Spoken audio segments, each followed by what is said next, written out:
ভারতে ২০০০ থেকে ২০১৬ সালের মধ্যে ডাইনি সন্দেহে ২৫০০-এর বেশি মানুষকে হত্যা করা হয়েছে, যাদের বেশিরভাগই নারী। সম্প্রতি বিহারে ডাইনি বিদ্যা চর্চার অভিযোগে একই পরিবারের ৫ জনকে জীবিত পুড়িয়ে মারা হয়। ভারতের বিহার রাজ্যের প্রত্যন্ত গ্রাম টেটগামা, যেখানে বসবাস করেন ওরাও আদিবাসী সম্প্রদায়ের মানুষ।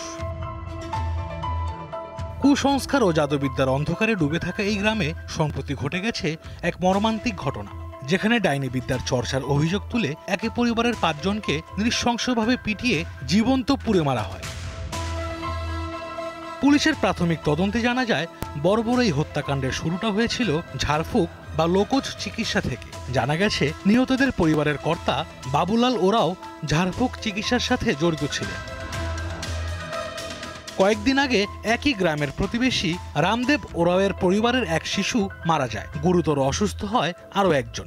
এই ঘটনার জন্য বাবুলালের পরিবারকে দায়ী করেন রামদেব। অভিযোগ তুলেন, জাদুবিদ্যার মাধ্যমে তার সন্তানকে হত্যা করা হয়েছে।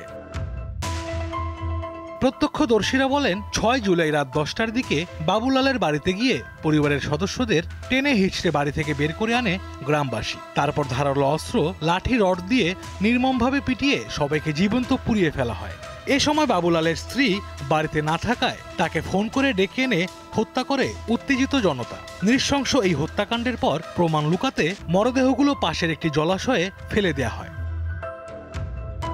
হামলায় বাবুলাল, তার মা, স্ত্রী, বড় ছেলে ও ছেলের বউ নিহত হয়। তবে বাড়ি থেকে পালিয়ে প্রাণে বেঁচে যায় বাবুলালের ছোট ছেলে। ঘটনাটি থানা থেকে মাত্র ৭ কিলোমিটার দূরে ঘটেছে, কিন্তু পুলিশ তা জানতে পারে ১১ ঘন্টা পর। এ পর্যন্ত কয়েকজনকে গ্রেপ্তার করা হলেও বাবুলালের ছোট ছেলের অভিযোগ, পুরো গ্রামই এতে জড়িত ছিল। হৃদয় বিদারক এই হত্যাকাণ্ডের ১ মাস হয়ে গেছে, কিন্তু এখনো পুরো গ্রাম জুড়ে বিরাজ করছে আতঙ্ক।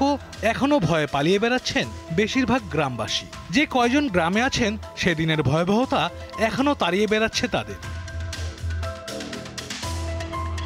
আশরাফ শুভ, দীপ্ত, বার্তা কক্ষ।